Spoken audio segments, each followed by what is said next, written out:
So what's up guys? Dito naman ako si AJ. Kasama ko lang naman si Bella dito sa likod ko. Hi Bella! Hi ka Bella! Ayun, so andito kami ngayon. So hinatid namin si Karapat na sa office niya. So guys, pabalik na kami sa... Ano ba? Umikot na yung camera. Pabalik kami sa aming bahay. So ayan, ayaw umikot nung camera. So bakit ganyan ang ginagawa mo? Dapat dito, ayan. Up, up. Ang gawin natin, patayin na lang natin yung gimbal. So nakaka-gimbal siya guys. So ayan. So anyway, kagaya nga ng sinabi ko sa inyo guys. So ito, this is not a normal day for us. Kasi ayan na, umiikot na naman siya. Hi. Ay, Angel, Bella.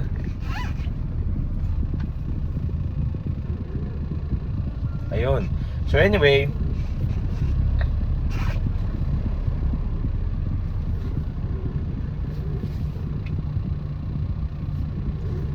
ayan, ayaw pumatay ng gimbal. So off po na lang to. Alright. So anyway, so kung titignan po natin ngayon, okay, so this is time check muna tayo. Time check is 8:10.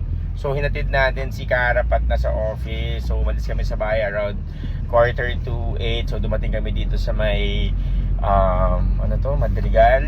Okay, dito sa may Kingston Tower. Dito tabi ng Honda Alabang. So andito kami ngayon, kasama ko si Bella.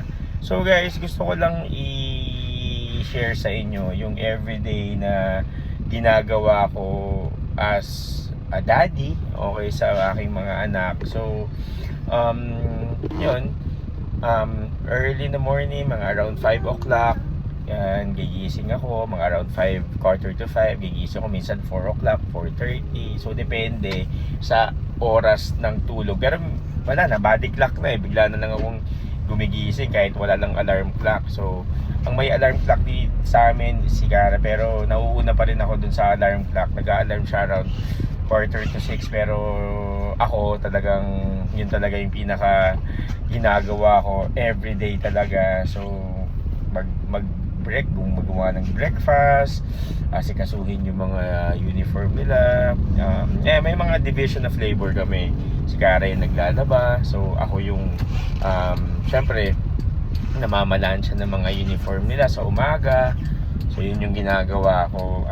Yun lang, share ko lang din sa inyo. Kagaya ka, syempre napaka unusual bilang isang tatay, pero ngayon hindi na rin kasi nagbavari yun ngayon tawag dito, kung sino yung tatay, kung sino yung lalaki, kung sino yung babae yung gagawa na ganun, sino yung may mas maraming time. Kasi ako, as you know, ano siya, tawag dito, nag-work din ako. Okay, I'm working as a real estate agent, pero yung setup namin is a hybrid setup. Yan, tawag dito, hawak ko yung oras ko. I do my telemarketing, may sales calls, tawag dun client meeting, yan yung ginagawa ko. So boosting, may pages, ganyan, yun yung ginagawa ko as a real estate agent. Kasi syempre ngayon, since dumating sa point na I'm an international sales agent actually, so yun yung ginagawa ko. So parang kung titignan natin dito, parang minamaximize natin yung time natin as an individual, as an tawag dun, open seller, so an international agent, para tawag dito makakuha tayo ng maraming client. So yun yung ginagawa ko. Kasi baka isipin ninyo na ayan, tawag dito house band lang yan, pero hindi. I'm so proud, kahit nasabihin natin na wala akong trabaho or meron man, I'm proud na ako yung nag-aasikaso sa pamilya ko. Siyempre, yung turnaround ng buhay ko, kung alam nyo lang, ibang klase rin. So, siyempre sa mga nakakakilala sa akin, at saka dun sa mga taong mga nakakasalamuha ko, 'di ba? Hindi ganoon kadali yung pinagdaanan ko as a tatay or as an individual person. Ibang-iba talaga yung buhay ko ngayon kaysa dun sa nakagawian ko dati. Syempre, ang kagaya nga ng sinasabi ko, hindi naman tayo tao lang naman tayo. Minsan may mga bagay talaga na nagagawa tayo na hindi dun angkop or hindi dun align dun sa ginagawa natin in daily basis, 'di ba? So, syempre ang akin lang naman ang share ko lang din sa inyo is yung mga bagay na alam mo kung ano yung priority mo. Okay, so, 'di ba? Ako ang hirap para sabihin sa akin na hindi naman ako nagagaling-galingan, pero syempre as long as kaya kong gawin yung tama, gagawin ko yung tama, 'di ba? Pero kagaya nga ng nababanggit ko, 'di ba, hindi naman tayo perfectong tao, nakakagawa pa rin tayo ng mga bagay-bagay na tawag doon misaligned doon sa ginagawa natin in daily basis. Syempre, tawag doon mas maganda, mas matimbang pa rin. Mas matimbang pa rin yung pamilya. Kasi syempre, you have to weigh things out, and the best thing that I have to and I need to share with you guys is yung tipong tawag din, you have to be accountable in every action na gagawin mo. Kaya nga ako nung dumating sa point na dati syempre medyo medyo tawag dito medyo ko dati agresibo, so may mga bagay na konting bagay lang pinapalaki, mo yung mga ganun. So tawag doon ngayon, napag-isip-isip ko na rin yung mga bagay na dapat chill ka lang, tawag dito, kasi makaka-apekto yun sa makaka-apekto yun sa pang-araw-araw mong ginagawa. So kagaya nga ng sinasabi ko nga sa yung ginagawa ko ngayon, guys. Actually nag-start kami mag-create ng channel. Okay, nag-start kami mag-create ng channel last month. Actually mga around 40 days na. Okay, so yan, maliit pa lang yung channel namin, subscriber namin, konti pa lang.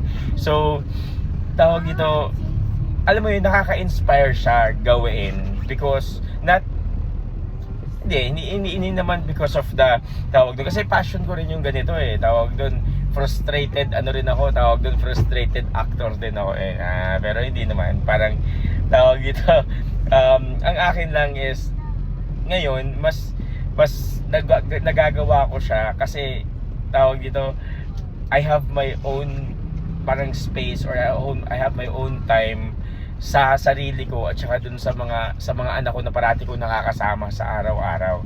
Kaya si Bella andyan, sinamahan niya ako para maghatid ng mami niya.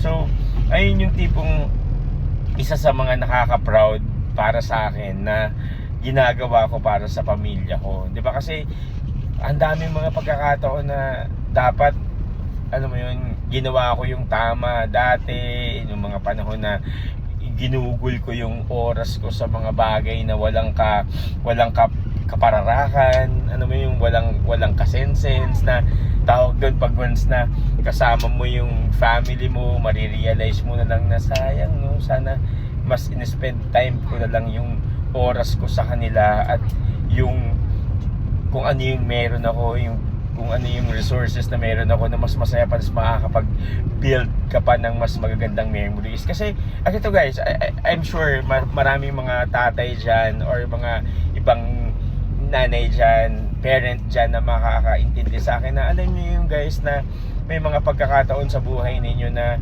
akala nyo yun yung masaya. 'Di ba? Yun yung masaya na ginagawa ninyo. Pero hindi pala yun yung masaya. Ang masaya pala yung simpleng bagay na kasama mo yung pamilya mo, na sabihin na natin na ito guys, sharing lang. I have like 500 pesos, tapos sinama ko yung mga bata, kasama ko si Cara. Wala na kami pera, 500 pesos lang. Na parang yung 500 pesos na yun, na pumunta kami ng SM na napagkasya namin yun. Na tawag dito na masaya, na although sabihin na natin na hindi siya talagang bongga talaga, na parang na yung 500 pesos lang, nag-ice cream, bumili ng donuts, tawag doon, naglakad-lakad sa mall, tapos umuwi. Alam mo yun, pasok din yun yung parking. Alam mo yun, yung tipong parang maiisip mo na ang dami mong perang sinayang sa mga iba't ibang bagay na hindi magaganda sa buhay mo, tapos marirealize mo na lang, tapos doon na papasok yung yung ma-appreciate mo yung bagay. Kasi dati hindi mo na-appreciate yung mga bagay eh. 'Di ba? Pag may pumasok na pera sa iyo, tawag dito may commission ka from your work, tawag dito, iba yung gagawin mo, bibili ka ng ganito, magpapaset up ka ng ganyan, ganito. At ang pinaka worst pa yun, yung time na dumating sa point na nagsugal ako. Alam mo yun, yung ganung talagang sobrang, talagang napakadilim ng buhay ko. Pwede kong sabihin na napakadilim ng buhay ko ng mga panahon na yun. So parang yung mga bagay na yun, parang marirealize mo na lang na pag once at dumating sa point na wala na, pero maswerte pa rin ako dahil kasama ko pa rin yung pamilya ko. Nandyan pa rin sila para sumuporta sa akin, para nandyan pa rin sila para umalalay sa akin. Hindi parang kahit lahat ng mga taong natulungan mo, lahat ng mga taong nakasama mo sa sarap, mga kaibigan mong nakasama mo sa ganito, nilibre mo sa ganyan, binigyan mo na ganyan, pinautang mo na ganyan, wala na sila ngayon eh. Yung mga pamilya na lang, or yung anak mo na lang, yung partner mo na lang sa buhay mo, yung nandyan para sa'yo, na minsan inisip mo na talikuran mo na lang at hindi mo sila pinipili. Gusto mong sumama sa ganito, pupunta ka sa ganyan, hindi ka nagpapaalam, uuwi ka ng ilang araw na hindi mo nila alam kung asan ka. Yung mga bagay na gano'n, na kulang pa tong bagay na to, kulang pa tong araw na ginagawa ko for the past 1 year. More less than 1 year, di ba? Pero syempre, kagaya nga ng binanggit ko sa inyo, na tawag dun, I'm a work in progress, na sana samahan nyo ako sa progreso na ginagawa ko sa araw-araw. At itong mga bagay na to hindi madali para sa akin, para sa mga taong pinipilit na ayusin at baguhin ang buhay, at lalong-lalo na guys. Okay. So meron kaming pinagdadaanan ng pamilya ko ngayon sa anak ko na si Andre. So ayan, na-diagnose kasi si Andre na meron siyang lymphoma.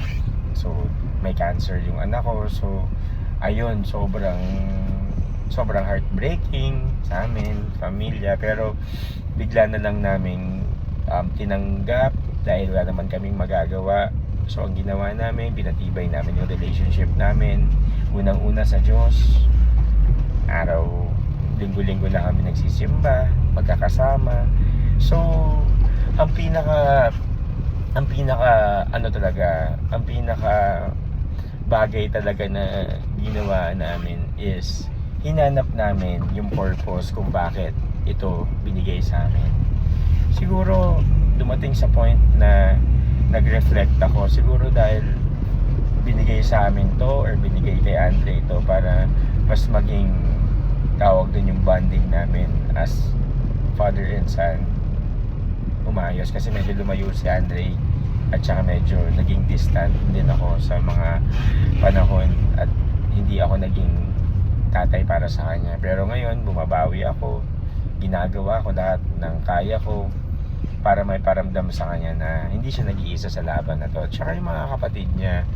Tapos tinanggap namin yung sakit niya, tinanggap namin yung pagkakaroon niya ng cancer, lymphoma, na parang light lang, na hindi siya pa-stress, na ganito, na ginagawa namin lahat, na in the end of the day, na talagang pamilya talaga yung kakapitan mo. So ayun yung pinaka natutunan ko sa journey namin ngayon. So nagsisimula pa lang kami,